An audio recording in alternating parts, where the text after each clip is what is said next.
Assalamualaikum warahmatullahi wabarakatuh, anak-anakku dan baraya handayani semuanya. Berjumpa kembali dengan Ibu Farida Nur Fatwa di pembelajaran PPKN, khususnya di SMK Handayani Banjaran. Bagaimana kabar kalian hari ini? Mudah-mudahan kita semua selalu diberikan kesehatan oleh Allah Subhanahu wa Ta'ala. Amin. Pada pertemuan kali ini, Ibu akan menayangkan video pembelajaran tentang materi kompetensi dasar 3.2, yaitu mengenai bagaimana perlindungan dan penegakan hukum di negara Indonesia, terutama pada materi tentang peran lembaga penegak hukum yang ada di negara Indonesia. Mari kita simak bersama-sama video pembelajarannya ya. Tentunya kita semua harus tetap semangat dan tetap menjaga kesehatan. Baik anak-anak, mari kita lanjutkan materi pada pertemuan sebelumnya mengenai KD 3.2, perlindungan dan penegakan hukum di negara Indonesia. Pada pertemuan kali ini kita akan membahas tentang lembaga-lembaga penegakan hukum di Indonesia, terutama mengenai peran lembaga penegak hukum di negara Indonesia itu apa saja ya. Coba kita amati dari gambar di atas ya. Di gambar ini terlihat adalah seorang polisi, kemudian seorang hakim atau bisa dikatakan sebagai juga sebagai seorang pengacara, seorang hakim ya, ini juga seorang hakim, ini seorang hakim. Nah, tentunya yang barusan Ibu sebutkan ini ada kaitannya dengan peran lembaga penegak hukum di negara kita. Kalau begitu kita lanjutkan ke slide berikutnya. Sebelum kita ke materi, apa saja tujuan dari pembelajaran yang akan kita bahas hari ini? Yang pertama tentunya menjelaskan peran kepolisian dan kejaksaan dalam menjamin keadilan dan kedamaian. Yang kedua, menguraikan peran hakim sebagai pelaksana kekuasaan kehakiman, peran advokat serta peran KPK dalam menjamin keadilan dan kedamaian. Yang ketiga, menganalisis kinerja kepolisian, kejaksaan, hakim, advokat dan KPK dalam menjamin keadilan dan kedamaian. Selanjutnya, nah, pada kali ini tentunya kita akan membahas tentang peran kepolisian Republik Indonesia sebagai lembaga pertama penegak hukum di negara kita yang diatur di dalam Undang-Undang RI Nomor 2 Tahun 2000. Apa saja peran kepolisian Republik Indonesia? Yaitu perannya memelihara dan keamanan juga ketertiban masyarakat, menegakkan hukum serta memberikan perlindungan, pengayoman dan pelayanan kepada masyarakat dalam rangka terpeliharanya keamanan dalam negeri. Ya, jadi peran polisi adalah memelihara keamanan, ketertiban masyarakat, menegakkan hukum, melakukan perlindungan juga pengayoman terhadap masyarakat supaya terpeliharanya keamanan di dalam ya. Kemudian apa saja kewenangan dari kepolisian?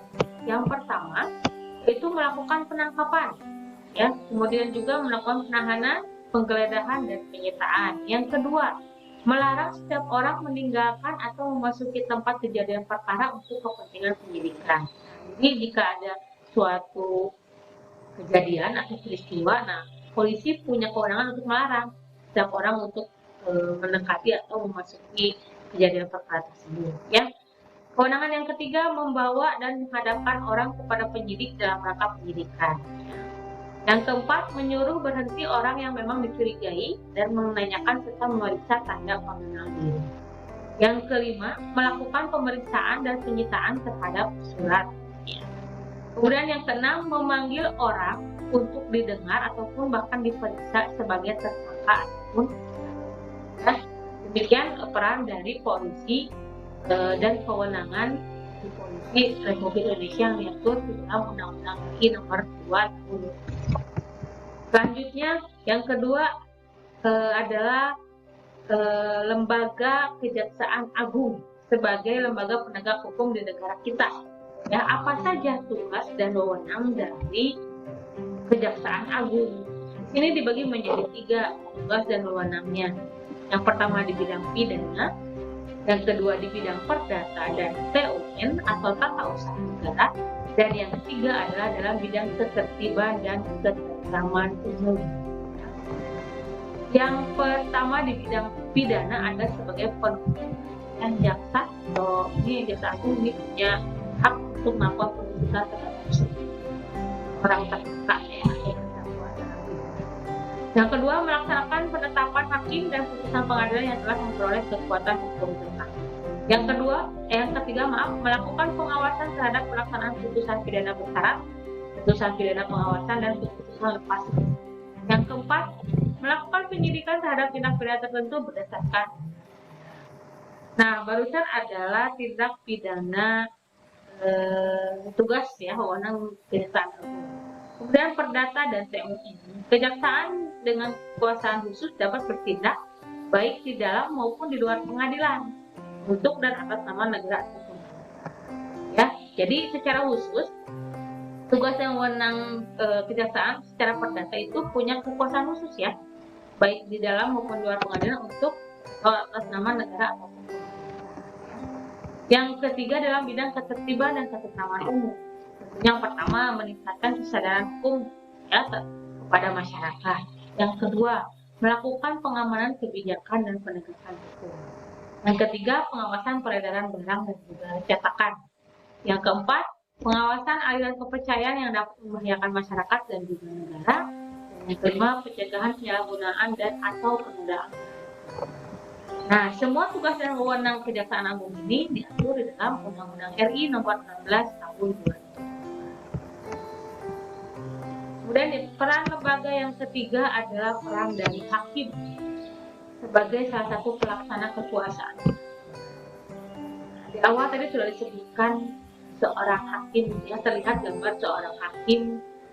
Terlebih dahulu kita akan membahas hakim itu sendiri apa, ya, atau siapa. Hakim adalah pejabat peradilan negara yang diberi wewenang oleh undang-undang untuk mengadili.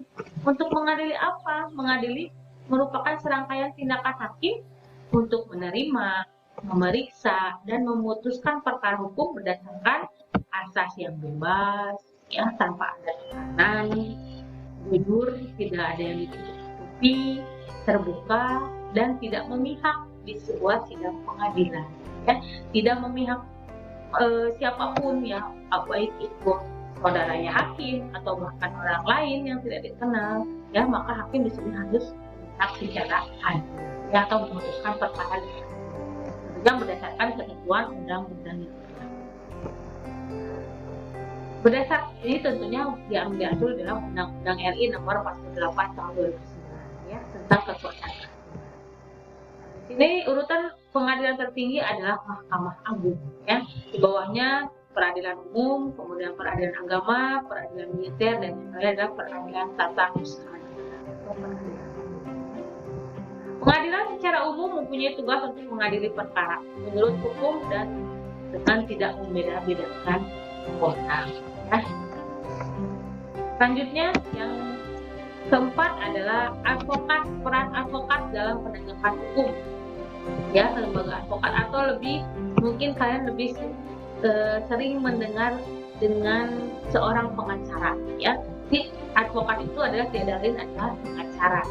Di negara Indonesia kita memiliki Perhimpunan Advokat Indonesia atau PERADI ya, Indonesian Advocate Association. Ya. Kemudian apa yang dimaksud dengan advokat? Ya, advokat adalah orang yang berprofesi memberi jasa hukum, ya, baik di dalam maupun di luar. Jadi pengacara itu atau advokat itu adalah memberi profesi, ya, memberi jasa hukum baik di dalam maupun di luar. Jasa hukum yang diberikan bisa berupa konsultasi hukum, bantuan hukum, ya, menjalankan kekuasaan, mewakili, ya, terdakwa atau mewakili kliennya, membela, mendampingi, dan melakukan tindakan. Selanjutnya, tugas advokat secara khusus adalah membuat dan mengajukan gugatan, jawaban, tangkisan atau sanggahan, ya, sangkaan, memberi pembuktian, mendesak segera disindangkan atau diputuskan perkara ataupun masih banyak yang lainnya bisa dilakukan oleh seorang advokat, ya. Nah, ini semuanya diatur di dalam Undang-Undang RI nomor 18 tahun 2003 tentang advokat. Lembaga yang kelima adalah KPK. Nah, lembaga ini sudah tidak asing lagi kita dengar, ya, peran Komisi Pemberantasan Korupsi. Hampir setiap waktu kita mendengar istilah KPK, ya. Nah, apa saja tugas wewenang yang dilakukan oleh KPK ini diatur di dalam Undang-Undang RI nomor 30 tahun 2002 tentang Komisi Pemberantasan Tindak Pidana Korupsi. Pertama, tugasnya melakukan penyelidikan, penyidikan, dan penuntutan terhadap tindak pidana korupsi. Nah, tentunya kalian secara garis besar sudah mengetahui apa makna dari korupsi. Ya, korupsi itu ada tindak pidana yang dapat merugikan negara. Bukan hanya saja negara, tapi juga masyarakat, ya.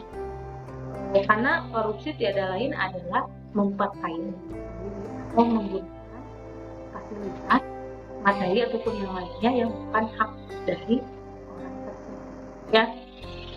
Kemudian melakukan tindakan-tindakan pencegahan tindak pidana korupsi. Nah, KPK juga bukan hanya saja melakukan penyelidikan terhadap tindak pidana korupsi, tapi juga melakukan tindakan pencegahan supaya tidak terjadi tindak korupsi. Itu tugas dari KPK. Kemudian wewenang dari KPK adalah meminta informasi tentang kegiatan pemberantasan tindak pidana korupsi kepada instansi, ya. Nah, KPK berkomunikasi dengan instansi-instansi baik di pemerintahan pusat, pemerintahan daerah, atau bahkan di lembaga-lembaga yang lainnya. Yang kedua, melaksanakan dengar pendapat atau bisa saja melakukan pertemuan dengan instansi yang berwenang, melakukan pemberantasan tindakan korupsi, ya. Itu dua kewenangan dari KPK. Kemudian KPK menganut kelima asas, ya. Yang pertama, kepastian hukum. Pasti segala sesuatunya diatur berdasarkan hukum yang ada di negara kita. Yang kedua adalah keterbukaan, adanya transparansi, akuntabilitas, ya, berdasarkan fakta yang ada. Kemudian lebih mementingkan kepentingan umum dibandingkan kepentingan pribadi. Dan yang kelima adalah proporsionalitas, ya, profesional dalam menjalankan tugas. Nah, itulah peran atau tugas dan wewenang dari Komisi Pemberantasan Korupsi atau KPK. Nah, berkaitan dengan demikian, ya, mengenai kelima peran lembaga negara yang ada di negara Indonesia. Mudah-mudahan setelah kalian menyimak video pembelajaran kali ini dapat dipahami, ya. Sekian dan terima kasih. Bagaimana anak-anak? Setelah kalian menyimak video pembelajarannya, apakah sudah dapat dipahami? Jika ada pertanyaan, silahkan kalian tulis komentar di forum Facebook atau via personal kontak Japri via WhatsApp Ibu, ya. Demikian pembahasan melalui video pembelajaran. Tentunya setelah ini Ibu akan memberikan tugas. Tetap semangat untuk mengerjakan tugasnya, ya. Assalamualaikum warahmatullahi wabarakatuh.